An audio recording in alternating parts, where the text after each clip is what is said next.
ಪ್ರೀತಿಯ ವತನಕ್ಕೆ, ಹೋ ನಮ್ಮ ಪ್ರೀತಿಯ ವತನಕ್ಕೆ, ನಮ್ಮ ಮಧುರದ ವತನಕ್ಕೆ, ಹೋ ಅವ್ಯಕ್ತದ ವತನಕ್ಕೆ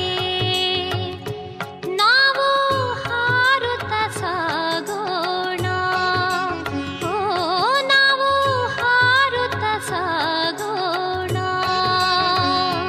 ನಮ್ಮ ಪ್ರೀತಿಯ ವತನಕ್ಕೆ, ಹೋ ನಮ್ಮ ಮಧುರದ ವತನಕ್ಕೆ.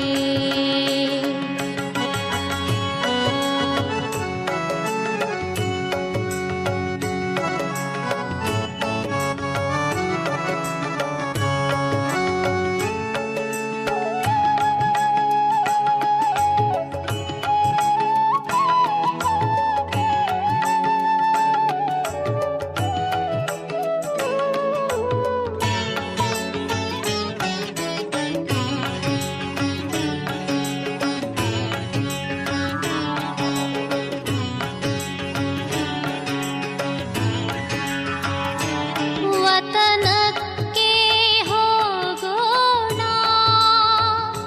ಶಿವ ತಂದೆಯ ಸೇರೋಣ, ಹೋ ವತನಕ್ಕೆ ಹೋಗೋಣ, ಶಿವ ತಂದೆಯ ಸೇರೋಣ, ಸಂಪೂರ್ಣರು ಆಗೋಣ, ಹೋ ನಾವು ವಚನವ ನೀಡೋಣ, ಶಿವ ತಂದೆಗೆ ನೀಡಿರುವ ನಮ್ಮ ವಚನವ ಸಲ್ಲಿಸೋಣ, ನಾವು ಹಾರುತ್ತ ಸಾಗೋಣ, ಹೋ ನಾವು ಹಾರುತ್ತ ಸಾಗೋಣ, ನಮ್ಮ ಪ್ರೀತಿಯ ವತನಕ್ಕೆ, ಹೋ ನಮ್ಮ ಮಧುರದ ವತನಕ್ಕೆ.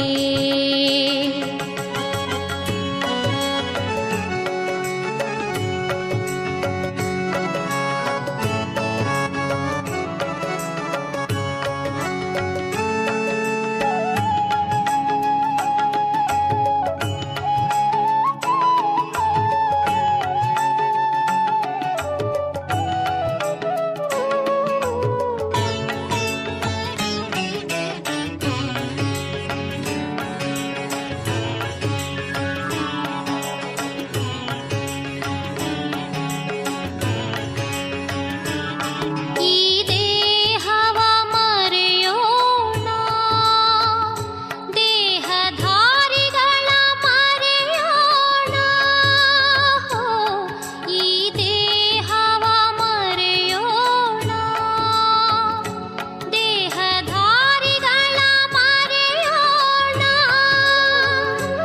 ಈ ಪತಿತ ಪುರಾತನದ, ಹೋ ಸಂಸಾರವ ಮರೆಯೋಣ, ಅತಿ ಸುಂದರವಾಗಿರುವ ನಮ್ಮ ವತನವ ನೆನೆಯೋಣ,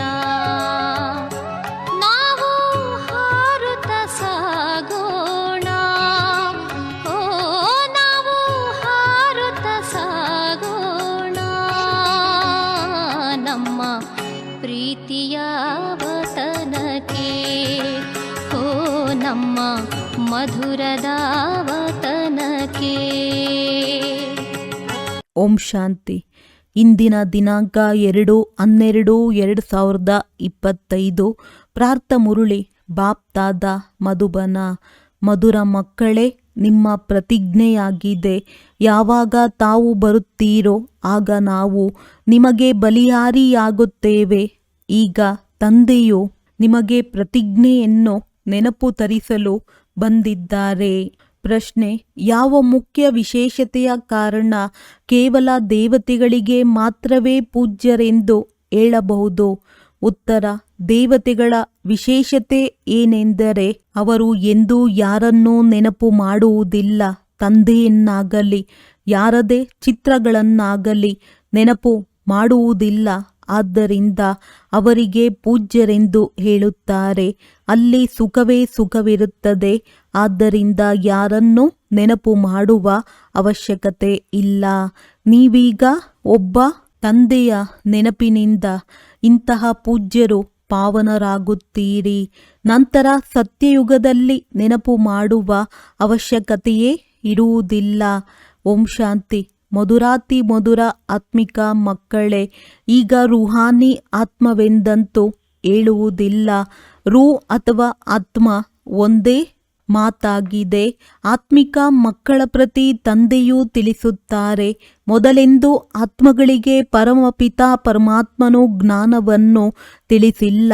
ಸ್ವಯಂ ತಂದೆಯೇ ತಿಳಿಸುತ್ತಾರೆ, ನಾನು ಒಂದೇ ಬಾರಿ ಕಲ್ಪದ ಪುರುಷೋತ್ತಮ ಸಂಗಮಯುಗದಲ್ಲಿ ಬರುತ್ತೇನೆ. ಇಡೀ ಕಲ್ಪದಲ್ಲಿ ಸಂಗಮಯುಗದ ವಿನಃ ತಂದೆಯು ಎಂದು ಬರುವುದೇ ಇಲ್ಲ ಎಂಬ ಮಾತನ್ನು ಮತ್ಯಾರು ಹೇಳಲು ಸಾಧ್ಯವಿಲ್ಲ.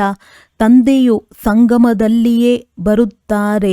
ಯಾವಾಗ ಭಕ್ತಿಯು ಪೂರ್ಣವಾಗುತ್ತದೆ ಆಗ ತಂದೆಯು ಪುನಃ ಮಕ್ಕಳಿಗೆ ಜ್ಞಾನವನ್ನು ಕೊಡುತ್ತಾರೆ. ತಮ್ಮನ್ನು ಆತ್ಮನೆಂದು ತಿಳಿದು ತಂದೆಯನ್ನು ನೆನಪು ಮಾಡಿ. ಇದು ಕೆಲವು ಮಕ್ಕಳಿಗೆ ಬಹಳ ಕಷ್ಟವೆನಿಸುತ್ತದೆ. ಇದು ಅತಿ ಸಹಜವಾಗಿದೆ. ಆದರೆ ಬುದ್ಧಿಯಲ್ಲಿ ಸರಿಯಾಗಿ ಕುಳಿತುಕೊಳ್ಳುವುದಿಲ್ಲ. ಆದ್ದರಿಂದ ತಂದೆಯು ಮತ್ತೆ ಮತ್ತೆ ತಿಳಿಸುತ್ತಿರುತ್ತಾರೆ. ಎಷ್ಟು ತಿಳಿಸಿದರೂ ತಿಳಿದುಕೊಳ್ಳುವುದಿಲ್ಲ. ಶಾಲೆಯಲ್ಲಿ ಶಿಕ್ಷಕರು 12 ತಿಂಗಳವರೆಗೆ ಓದಿಸುತ್ತಾರೆ. ಆದರೂ ಸಹ ಕೆಲವರು ಅನುತ್ತೀರ್ಣರಾಗಿ ಬಿಡುತ್ತಾರೆ. ಈ ಬೇಹದ್ದಿನ ತಂದೆಯೂ ಸಹ ಪ್ರತಿನಿತ್ಯವೂ ಮಕ್ಕಳಿಗೆ ಓದಿಸುತ್ತಾರೆ. ಆದರೂ ಸಹ ಕೆಲವರಿಗೆ ಧಾರಣೆಯಾಗುತ್ತದೆ, ಕೆಲವರು ಮರೆತು ಹೋಗುತ್ತಾರೆ. ಇದೇ ಮುಖ್ಯ ಮಾತನ್ನು ತಿಳಿಸಲಾಗುತ್ತದೆ. ತಮ್ಮನ್ನು ಆತ್ಮನೆಂದು ತಿಳಿದು ತಂದೆಯನ್ನು ನೆನಪು ಮಾಡಿ. ನನ್ನೊಬ್ಬನನ್ನೇ ನೆನಪು ಮಾಡಿ ಎಂದು ತಂದೆಯೇ ಹೇಳುತ್ತಾರೆ. ಮತ್ಯಾವ ಮನುಷ್ಯ ಮಾತ್ರರೂ ಎಂದೂ ಹೇಳಲು ಸಾಧ್ಯವಿಲ್ಲ. ತಂದೆಯು ಹೇಳುತ್ತಾರೆ, ನಾನು ಒಂದೇ ಬಾರಿ ಬರುತ್ತೇನೆ, ಒಂದೇ ಬಾರಿ ನೀವು ಮಕ್ಕಳಿಗೆ ತಿಳಿಸುತ್ತೇನೆ. ಕಲ್ಪದ ನಂತರ ಮತ್ತೆ ಸಂಗಮ ಯುಗದಲ್ಲಿಯೇ ನೀವು ಮಕ್ಕಳಿಗೆ ತಿಳಿಸುತ್ತೇನೆ.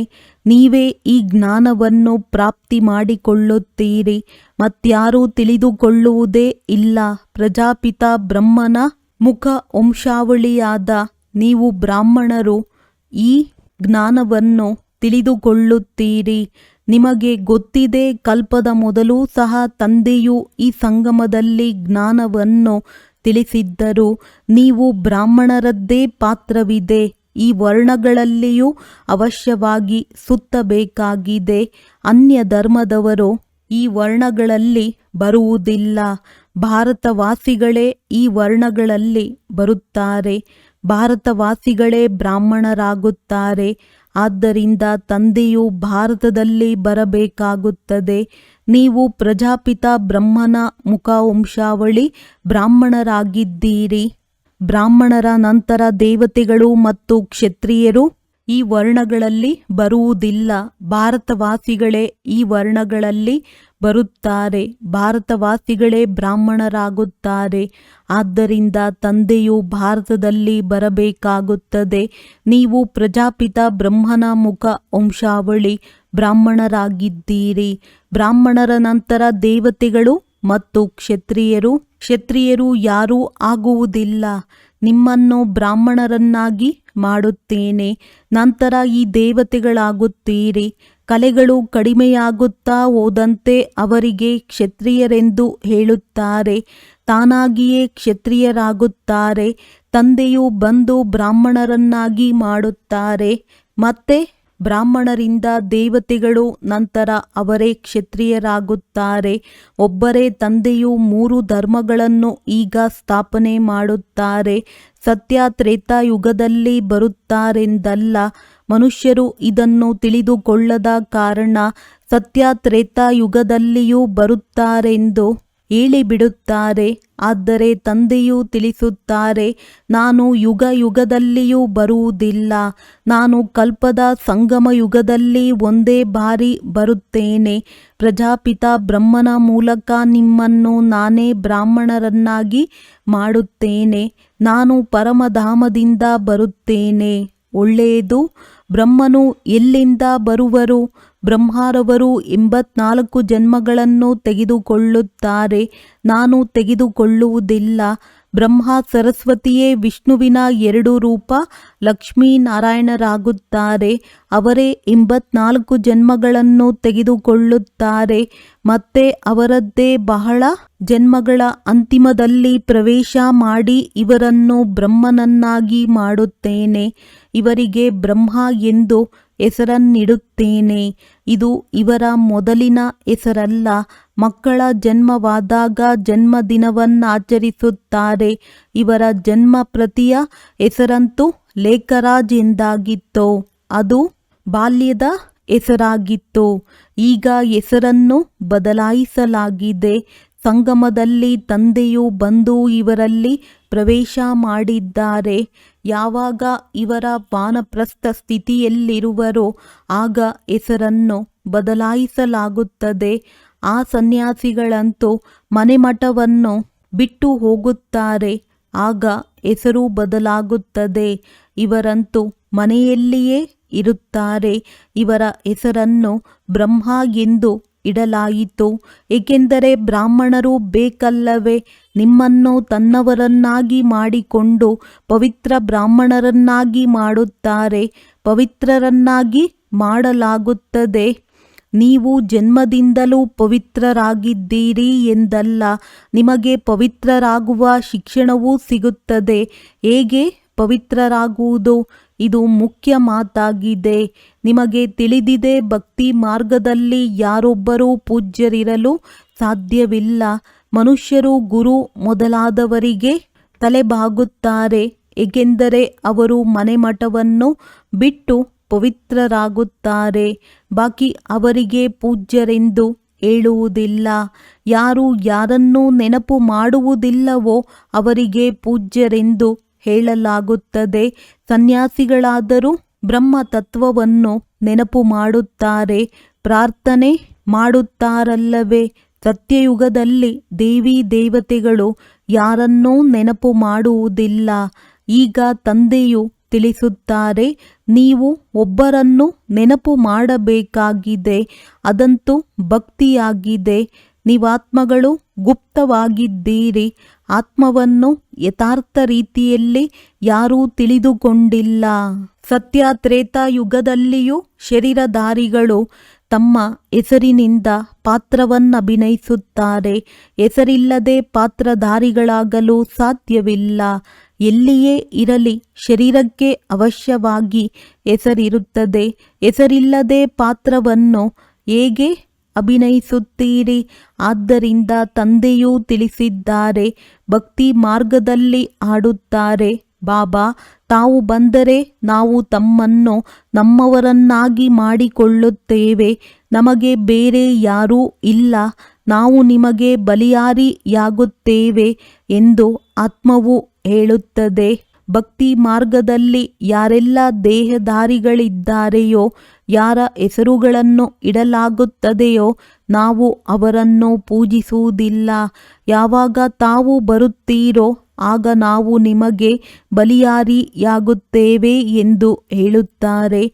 ಆದರೆ ಯಾವಾಗ ಬರುತ್ತಾರೆ ಎಂಬುದನ್ನು ತಿಳಿದುಕೊಂಡಿಲ್ಲ. ಅನೇಕ ದೇಹಧಾರಿಗಳ ನಾಮಧಾರಿಗಳ ಪೂಜೆ ಮಾಡುತ್ತಿರುತ್ತಾರೆ. ಯಾವಾಗ ಅರ್ಧಕಲ್ಪ ಭಕ್ತಿಯು ಪೂರ್ಣವಾಗುತ್ತದೆಯೋ ಆಗ ತಂದೆಯು ಬರುತ್ತಾರೆ. ಹೇಳುತ್ತಾರೆ, ನಾವು ನಿಮ್ಮ ವಿನಃ ಯಾರನ್ನೂ ನೆನಪು ಮಾಡುವುದಿಲ್ಲ. ತನ್ನ ದೇಹವನ್ನು ನೆನಪು ಮಾಡುವುದಿಲ್ಲ ಎಂದು ನೀವು ಜನ್ಮ ಜನ್ಮಾಂತರದಿಂದಲೂ ಹೇಳುತ್ತಾ ಬಂದಿದ್ದೀರಿ. ಆದರೆ ನನ್ನನ್ನು ಅರಿತುಕೊಂಡೇ ಇಲ್ಲವೆಂದರೆ ನೆನಪು ಹೇಗೆ ಮಾಡುತ್ತೀರಿ? ಈಗ ತಂದೆಯು ಮಕ್ಕಳಿಗೆ ತಿಳಿಸುತ್ತಾರೆ, ಮಧುರಾತಿ ಮಧುರ ಮಕ್ಕಳೇ, ತಮ್ಮನ್ನು ಆತ್ಮನೆಂದು ತಿಳಿಯಿರಿ ಮತ್ತು ತಂದೆಯನ್ನು ನೆನಪು ಮಾಡಿ, ತಂದೆಯೇ ಪತಿತ ಪಾವನನಾಗಿದ್ದಾರೆ, ಅವರನ್ನು ನೆನಪು ಮಾಡಿದರೆ ನೀವು ಪಾವನ ಸತೋಪ್ರಧಾನರಾಗಿ ಬಿಡುತ್ತೀರಿ. ಸತ್ಯ ತ್ರೇತಾಯುಗದಲ್ಲಿ ಭಕ್ತಿ ಇರುವುದಿಲ್ಲ. ನೀವು ತಂದೆಯನ್ನಾಗಲಿ ಯಾರದೇ ಚಿತ್ರಗಳನ್ನಾಗಲಿ ನೆನಪು ಮಾಡುವುದಿಲ್ಲ. ಅಲ್ಲಿ ಸುಖವೇ ಸುಖವಿರುತ್ತದೆ. ನೀವು ಎಷ್ಟು ಸಮೀಪ ಬರತೊಡಗುತ್ತೀರೋ ಅಷ್ಟು ಕರ್ಮಾತೀತ ಸ್ಥಿತಿಯಾಗುತ್ತಾ ಹೋಗುವುದು. ಸತ್ಯಯುಗದಲ್ಲಿ ಹೊಸ ಪ್ರಪಂಚ, ಹೊಸ ಮನೆಯಲ್ಲಿ ಬಹಳ ಖುಷಿ ಇರುತ್ತದೆ. ನಂತರ 25% ಹಳೆಯದಾದ ನಂತರ ಹೇಗೆ ಸ್ವರ್ಗವೇ ಮರೆತು ಹೋಗುತ್ತದೆ. ಆದ್ದರಿಂದ ತಂದೆಯು ತಿಳಿಸುತ್ತಾರೆ, ಬಾಬಾ, ನಾವು ತಮ್ಮವರೇ ಆಗುತ್ತೇವೆ, ತಮ್ಮಿಂದಲೇ ಕೇಳುತ್ತೇವೆ ಎಂದು ಹಾಡುತ್ತಿದ್ದೀರಿ. ಅಂದ ಮೇಲೆ ಅವಶ್ಯವಾಗಿ ನಾವು ಪರಮಾತ್ಮನಿಗೆ ಹೇಳುತ್ತೀರಲ್ಲವೇ. ಆತ್ಮವು ಪರಮಾತ್ಮ ತಂದೆಗೆ ಹೇಳುತ್ತದೆ. ಆತ್ಮವು ಸೂಕ್ಷ್ಮ ಬಿಂದುವಾಗಿದೆ. ಅದನ್ನು ನೋಡಲು ದಿವ್ಯ ದೃಷ್ಟಿ ಬೇಕು. ಆತ್ಮದ ಧ್ಯಾನ ಮಾಡಲು ಸಾಧ್ಯವಿಲ್ಲ. ನಾವು ಆತ್ಮಗಳು ಇಷ್ಟು ಸೂಕ್ಷ್ಮ ಬಿಂದುಗಳಾಗಿದ್ದೇವೆ. ಈ ರೀತಿ ತಿಳಿದು ನೆನಪು ಮಾಡುವುದು ಪರಿಶ್ರಮವಿದೆ. ಯಾರೂ ಸಹ ಆತ್ಮದ ಸಾಕ್ಷಾತ್ಕಾರಕ್ಕಾಗಿ ಪ್ರಯತ್ನ ಪಡುವುದಿಲ್ಲ. ಪರಮಾತ್ಮನ ಸಾಕ್ಷಾತ್ಕಾರಕ್ಕಾಗಿಯೇ ಪ್ರಯತ್ನ ಪಡುತ್ತಾರೆ. ಪರಮಾತ್ಮನನ್ನು ಕುರಿತೇ ಈ ಹೇಳಿಕೆ ಇದೆ, ಅವರು ಕೋಟಿ ಸೂರ್ಯ ತೇಜೋಮಯನಾಗಿದ್ದಾರೆ. ಯಾರಿಗಾದರೂ ಸಾಕ್ಷಾತ್ಕಾರವಾದಾಗ ಅವರು ಬಹಳ ತೇಜೋಮಯನಾಗಿದ್ದರು ಎಂದು ಹೇಳುತ್ತಾರೆ, ಏಕೆಂದರೆ ಮೊದಲಿನಿಂದ ಅದನ್ನೇ ಕೇಳಿದ್ದಾರೆ. ಯಾರ ಪ್ರತಿ ನೌದಾ ಭಕ್ತಿ ಮಾಡುವರೋ ಅವರನ್ನೇ ಸಾಕ್ಷಾತ್ಕಾರದಲ್ಲಿ ನೋಡುತ್ತಾರೆ. ಇಲ್ಲವೆಂದರೆ ವಿಶ್ವಾಸ ಕುಳಿತುಕೊಳ್ಳುವುದಿಲ್ಲ. ತಂದೆಯು ಹೇಳುತ್ತಾರೆ, ಆತ್ಮನನ್ನೇ ನೋಡಿಲ್ಲವೆಂದರೆ ಪರಮಾತ್ಮನನ್ನು ಹೇಗೆ ನೋಡುವರು? ಆತ್ಮನನ್ನು ಕಣ್ಣುಗಳಿಂದ ನೋಡಲು ಹೇಗೆ ಸಾಧ್ಯ? ಮತ್ತೆಲ್ಲರಿಗೂ ಶರೀರದ ಚಿತ್ರವಿದೆ, ಹೆಸರಿದೆ. ಆದರೆ ಆತ್ಮವು ಬಿಂದುವಾಗಿದೆ, ಅತಿ ಸೂಕ್ಷ್ಮವಾಗಿದೆ. ಅದನ್ನು ಹೇಗೆ ನೋಡುವುದು? ಮನುಷ್ಯರು ಇದಕ್ಕಾಗಿ ಬಹಳ ಪ್ರಯತ್ನ ಪಡುತ್ತಾರೆ. ಆದರೆ ಈ ಸ್ಥೂಲ ಕಣ್ಣುಗಳಿಂದ ನೋಡಲು ಸಾಧ್ಯವಿಲ್ಲ. ಆತ್ಮಕ್ಕೆ ಜ್ಞಾನದ ಅವ್ಯಕ್ತ ಕಣ್ಣುಗಳು ಸಿಗುತ್ತವೆ. ನೀವೀಗ ತಿಳಿದುಕೊಂಡಿದ್ದೀರಿ, ನಾವಾತ್ಮಗಳು ಅತಿ ಸೂಕ್ಷ್ಮವಾಗಿದ್ದೇವೆ. ನಾನಾತ್ಮನಲ್ಲಿ 84 ಜನ್ಮಗಳ ಪಾತ್ರವು ನಿಗದಿಯಾಗಿದೆ. ಅದನ್ನು ನಾನು ಪುನರಾವರ್ತಿಸಬೇಕಾಗಿದೆ. ಶ್ರೇಷ್ಠರನ್ನಾಗಿ ಮಾಡಿಕೊಳ್ಳಲು ತಂದೆಯ ಶ್ರೀಮತ ಸಿಗುತ್ತದೆ ಅಂದ ಮೇಲೆ ಅದರಂತೆಯೇ ನಡೆಯಬೇಕು. ನೀವು ದೈವಿ ಗುಣಗಳನ್ನು ಧಾರಣೆ ಮಾಡಬೇಕು. ಆಹಾರ ಪಾನೀಯಗಳು ಮತ್ತು ಚಲನೆಯು ಬಹಳ ರಾಯಲ್ ಆಗಿರಬೇಕು. ನೀವು ದೇವತೆಗಳಾಗುತ್ತೀರಿ. ದೇವತೆಗಳು ಸ್ವಯಂ ಪೂಜ್ಯರಾಗಿದ್ದಾರೆ. ಅವರು ಎಂದೂ ಯಾರಿಗೂ ಪೂಜೆ ಮಾಡುವುದಿಲ್ಲ. ಡಬಲ್ ಕಿರೀಟಧಾರಿಗಳಲ್ಲವೇ ಮತ್ತು ಪೂಜ್ಯರಲ್ಲವೇ. ಸತ್ಯಯುಗದಲ್ಲಿ ಯಾರನ್ನೂ ಪೂಜಿಸುವ ಅವಶ್ಯಕತೆಯೇ ಇರುವುದಿಲ್ಲ. ಬಾಕಿ ಒಬ್ಬರು ಇನ್ನೊಬ್ಬರಿಗೆ ಗೌರವ ಅವಶ್ಯವಾಗಿ ಕೊಡುತ್ತಾರೆ. ಹೀಗೆ ನಮನ ಮಾಡುವುದಕ್ಕೆ ಗೌರವ ಎಂದು ಹೇಳಲಾಗುತ್ತದೆ. ಹೃದಯದಲ್ಲಿ ಅವರನ್ನು ನೆನಪು ಮಾಡಬೇಕು ಎಂದಲ್ಲ, ಗೌರವ ಕೊಡಲೇಬೇಕಾಗಿದೆ. ಹೇಗೆ ರಾಷ್ಟ್ರಪತಿ ಇದ್ದಾರೆ, ಎಲ್ಲರೂ ಅವರಿಗೆ ಗೌರವ ಕೊಡುತ್ತಾರೆ, ಏಕೆಂದರೆ ಅವರು ಉನ್ನತ ಪದವಿಯವರೆಂದು ಗೊತ್ತಿದೆ. ಆದರೆ ಅವರಿಗೆ ಪೂಜೆ ಮಾಡುವುದಿಲ್ಲ. ತಂದೆಯು ತಿಳಿಸುತ್ತಾರೆ, ಈ ಜ್ಞಾನ ಮಾರ್ಗವು ಸಂಪೂರ್ಣ ಭಿನ್ನವಾಗಿದೆ. ಇದರಲ್ಲಿ ಕೇವಲ ತಮ್ಮನ್ನು ಆತ್ಮನೆಂದು ತಿಳಿಯಬೇಕಾಗಿದೆ. ಇದನ್ನೇ ನೀವು ಮರೆತು ಹೋಗಿದ್ದೀರಿ. ಶರೀರದ ಹೆಸರನ್ನು ನೆನಪು ಮಾಡಿಕೊಂಡಿದ್ದೀರಿ. ಅವಶ್ಯವಾಗಿ ಹೆಸರಿನಿಂದಲೇ ಕೆಲಸ ಮಾಡಬೇಕಾಗಿದೆ. ಹೆಸರಿಲ್ಲದೆ ಅನ್ಯರನ್ನು ಹೇಗೆ ಕರೆಯುತ್ತೀರಿ? ಬಲೆ ನೀವು ಶರೀರಧಾರಿಯಾಗಿ ಪಾತ್ರವನ್ನಭಿನಯಿಸುತ್ತೀರಿ. ಆದರೆ ಬುದ್ಧಿಯಿಂದ ಶಿವತಂದೆಯನ್ನು ನೆನಪು ಮಾಡಬೇಕಾಗಿದೆ. ಕೃಷ್ಣನ ಭಕ್ತರು ನಾವು ಕೃಷ್ಣನನ್ನೇ ನೆನಪು ಮಾಡಬೇಕೆಂದು ತಿಳಿಯುತ್ತಾರೆ. ಎಲ್ಲಿ ನೋಡಿದರಲ್ಲಿ ಕೃಷ್ಣನೇ ಕೃಷ್ಣನಿದ್ದಾರೆ. ನಾನು ಕೃಷ್ಣ, ನೀವು ಕೃಷ್ಣನೆಂದು ಹೇಳುತ್ತಾರೆ. ಅರೆ, ನಿಮ್ಮ ಹೆಸರೇ ಬೇರೆ, ಅವರ ಹೆಸರೇ ಬೇರೆಯಾಗಿದೆ ಅಂದ ಮೇಲೆ ಎಲ್ಲರೂ ಕೃಷ್ಣರಾಗಲು ಹೇಗೆ ಸಾಧ್ಯ? ಎಲ್ಲರ ಹೆಸರು ಕೃಷ್ಣನೆಂದು ಇಡುವುದಿಲ್ಲ. ಮನುಷ್ಯರಿಗೆ ಏನು ಬರುತ್ತದೆಯೋ ಅದನ್ನು ಹೇಳುತ್ತಿರುತ್ತಾರೆ. ಈಗ ತಂದೆಯೂ ತಿಳಿಸುತ್ತಾರೆ, ಭಕ್ತಿ ಮಾರ್ಗದ ಎಲ್ಲ ಚಿತ್ರಗಳನ್ನು ಮರೆತು ಒಬ್ಬ ತಂದೆಯನ್ನು ನೆನಪು ಮಾಡಿ. ಚಿತ್ರಗಳಿಗಂತೂ ನೀವು ಪತಿತ ಪಾವನನೆಂದು ಹೇಳುವುದಿಲ್ಲ. ಹನುಮಂತ ಮೊದಲಾದವರು ಪತಿತ ಪಾವನರಲ್ಲ. ಅನೇಕ ಚಿತ್ರಗಳಿವೆ, ಯಾರು ಪತಿತ ಪಾವನರಲ್ಲ. ಯಾವುದೇ ದೇವಿ ಇತ್ಯಾದಿ ಯಾರಿಗೆ ಶರೀರವಿದೆಯೋ ಅವರಿಗೆ ಪತಿತ ಪಾವನರೆಂದು ಹೇಳುವುದಿಲ್ಲ. 6, 8 ಭುಜಗಳುಳ್ಳ ದೇವಿಯರನ್ನು ಮಾಡಿಸುತ್ತಾರೆ. ಎಲ್ಲವೂ ತಮ್ಮ ಬುದ್ಧಿಯಿಂದ ಇವರು ಯಾರಾಗಿದ್ದಾರೆ ಎಂಬುದನ್ನಂತೂ ತಿಳಿದುಕೊಂಡಿಲ್ಲ. ಇವರು ಪತಿತ ಪಾವನ ತಂದೆಯ ಸಂತಾನರು, ಸಹಯೋಗಿಗಳಾಗಿದ್ದಾರೆಂದು ಯಾರಿಗೂ ಗೊತ್ತಿಲ್ಲ. ನಿಮ್ಮ ರೂಪವಂತೂ ಸಾಧಾರಣವಾಗಿದೆ. ಈ ಶರೀರವು ವಿನಾಶವಾಗಿ ಬಿಡುತ್ತದೆ. ನಿಮ್ಮ ಚಿತ್ರಗಳು ಉಳಿಯುತ್ತವೆ ಎಂದಲ್ಲ, ಎಲ್ಲವೂ ಸಮಾಪ್ತಿಯಾಗಿ ಬಿಡುತ್ತದೆ. ವಾಸ್ತವದಲ್ಲಿ ದೇವಿಯರು ನೀವಾಗಿದ್ದೀರಿ. ಸೀತಾದೇವಿ ಅಥವಾ ಇಂತಹ ದೇವಿಯೆಂದು ಹೆಸರನ್ನಿಡುತ್ತಾರೆ. ರಾಮದೇವತಾ ಎಂದು ಹೇಳುವುದಿಲ್ಲ. ಇಂತಹ ದೇವಿ ಅಥವಾ ಶ್ರೀಮತಿ ಎಂದು ಹೇಳುತ್ತಾರೆ. ಆದರೆ ಇದು ತಪ್ಪಾಗಿದೆ. ಈಗ ಪಾವನರಾಗಲು ಪುರುಷಾರ್ಥ ಮಾಡಬೇಕಾಗಿದೆ. ಪತಿತರಿಂದ ಪಾವನರನ್ನಾಗಿ ಮಾಡಿ ಎಂದು ನೀವು ಹೇಳುತ್ತೀರಿ. ಲಕ್ಷ್ಮೀನಾರಾಯಣರನ್ನಾಗಿ ಮಾಡಿ ಎಂದು ಹೇಳುವುದಿಲ್ಲ. ಪತಿತರಿಂದ ಪಾವನರನ್ನಾಗಿ ತಂದೆಯೇ ಮಾಡುತ್ತಾರೆ. ನರನಿಂದ ನಾರಾಯಣನನ್ನಾಗಿಯೂ ಅವರೇ ಮಾಡುತ್ತಾರೆ. ಪತಿತ ಪಾವನನೆಂದು ನಿರಾಕಾರನಿಗೆ ಹೇಳುತ್ತಾರೆ. ಸತ್ಯನಾರಾಯಣನ ಕಥೆಯನ್ನು ತಿಳಿಸುವವರು ಮತ್ತೆ ಬೇರೆಯದನ್ನಾಗಿ ತೋರಿಸಿದ್ದಾರೆ. ಬಾಬಾ ಸತ್ಯನಾರಾಯಣನ ಕಥೆಯನ್ನು ಹೇಳಿ ಅಮರರನ್ನಾಗಿ ಮಾಡಿ, ನರನಿಂದ ನಾರಾಯಣರನ್ನಾಗಿ ಮಾಡಿ ಎಂದು ಹೇಳುವುದಿಲ್ಲ. ಕೇವಲ ಬಂದು ಪಾವನರನ್ನಾಗಿ ಮಾಡಿ ಎಂದು ಹೇಳುತ್ತಾರೆ.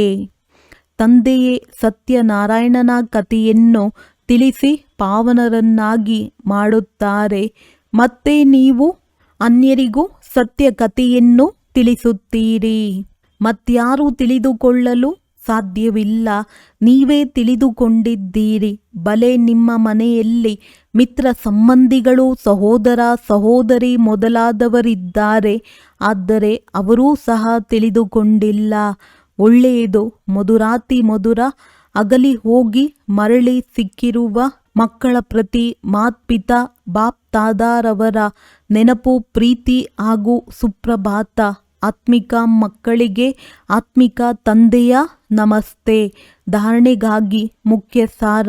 ಸ್ವಯಂವನ್ನು ಶ್ರೇಷ್ಠ ಮಾಡಿಕೊಳ್ಳಲು ತಂದೆಯ ಯಾವ ಶ್ರೀಮತ ಸಿಗುತ್ತಿದೆಯೋ ಅದರಂತೆಯೇ ನಡೆಯಬೇಕು. ದೈವಿ ಗುಣಗಳನ್ನು ಧಾರಣೆ ಮಾಡಬೇಕಾಗಿದೆ. ಆಹಾರ, ಪಾನೀಯ, ಚಲನೆ ಎಲ್ಲವೂ ರಾಯಲ್ ಆಗಿರಬೇಕು. ಒಬ್ಬರು ಇನ್ನೊಬ್ಬರನ್ನು ನೆನಪು ಮಾಡಬಾರದು. ಆದರೆ ಗೌರವವನ್ನು ಖಂಡಿತ ಕೊಡಬೇಕಾಗಿದೆ.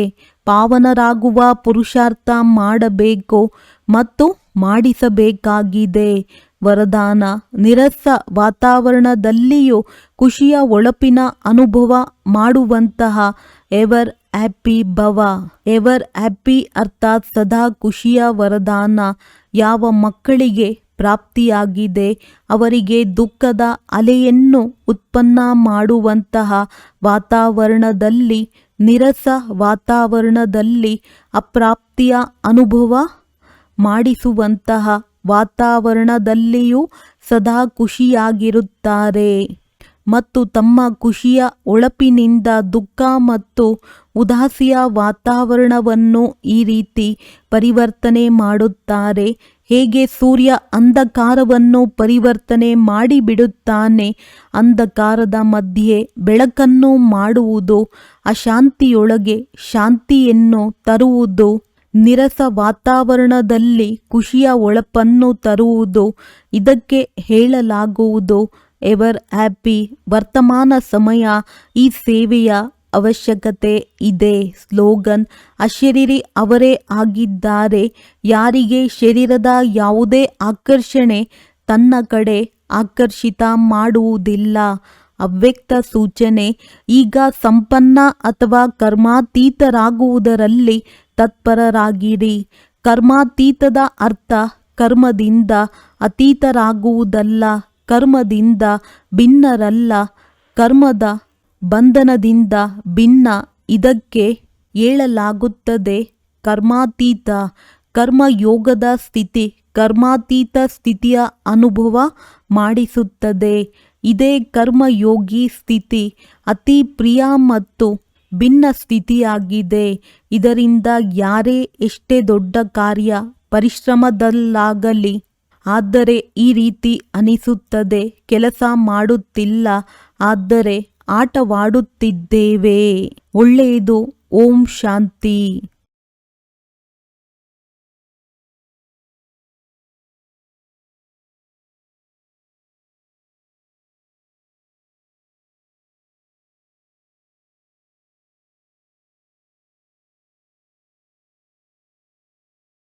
ನಿರಸ ವಾತಾವರಣದಲ್ಲಿ ಖುಷಿಯ ಒಳಪನ್ನು ತರುವುದು, ಇದಕ್ಕೆ ಹೇಳಲಾಗುವುದು ಎವರ್ ಹ್ಯಾಪಿ.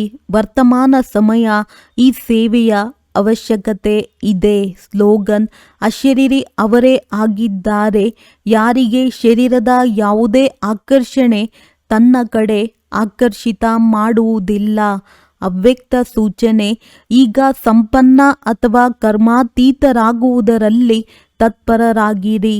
ಕರ್ಮಾತೀತದ ಅರ್ಥ ಕರ್ಮದಿಂದ ಅತೀತರಾಗುವುದಲ್ಲ, ಕರ್ಮದಿಂದ ಭಿನ್ನರಲ್ಲ, ಕರ್ಮದ ಬಂಧನದಿಂದ ಭಿನ್ನ. ಇದಕ್ಕೆ ಹೇಳಲಾಗುತ್ತದೆ ಕರ್ಮಾತೀತ. ಕರ್ಮಯೋಗದ ಸ್ಥಿತಿ ಕರ್ಮಾತೀತ ಸ್ಥಿತಿಯ ಅನುಭವ ಮಾಡಿಸುತ್ತದೆ. ಇದೇ ಕರ್ಮಯೋಗಿ ಸ್ಥಿತಿ ಅತಿ ಪ್ರಿಯ ಮತ್ತು ಭಿನ್ನ ಸ್ಥಿತಿಯಾಗಿದೆ. ಇದರಿಂದ ಯಾರೇ ಎಷ್ಟೇ ದೊಡ್ಡ ಕಾರ್ಯ ಪರಿಶ್ರಮದಲ್ಲಾಗಲಿ, ಆದರೆ ಈ ರೀತಿ ಅನಿಸುತ್ತದೆ, ಕೆಲಸ ಮಾಡುತ್ತಿಲ್ಲ, ಆದರೆ ಆಟವಾಡುತ್ತಿದ್ದೇವೆ. ಒಳ್ಳೆಯದು. ಓಂ ಶಾಂತಿ.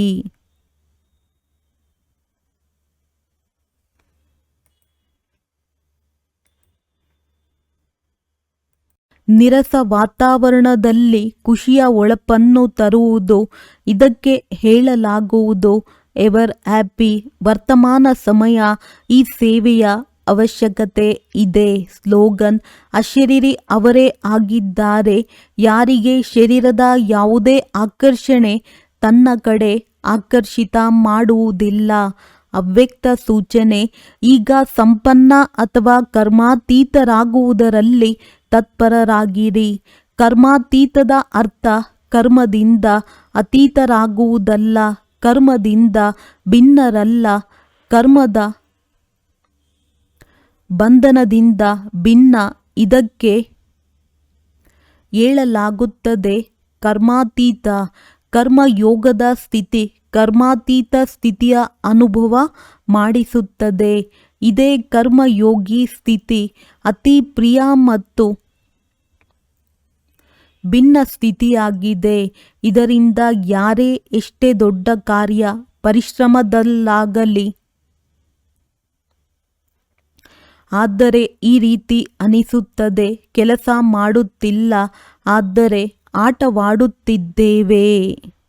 ಒಳ್ಳೆಯದು. ಓಂ ಶಾಂತಿ.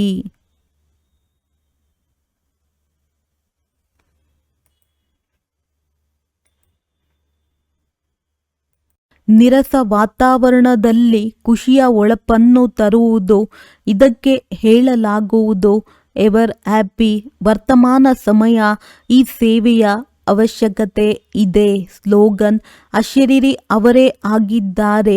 ಯಾರಿಗೆ ಶರೀರದ ಯಾವುದೇ ಆಕರ್ಷಣೆ ತನ್ನ ಕಡೆ ಆಕರ್ಷಿತ ಮಾಡುವುದಿಲ್ಲ. ಅವ್ಯಕ್ತ ಸೂಚನೆ: ಈಗ ಸಂಪನ್ನ ಅಥವಾ ಕರ್ಮಾತೀತರಾಗುವುದರಲ್ಲಿ ತತ್ಪರರಾಗಿರಿ. ಕರ್ಮಾತೀತದ ಅರ್ಥ ಕರ್ಮದಿಂದ ಅತೀತರಾಗುವುದಲ್ಲ, ಕರ್ಮದಿಂದ ಭಿನ್ನರಲ್ಲ, ಕರ್ಮದ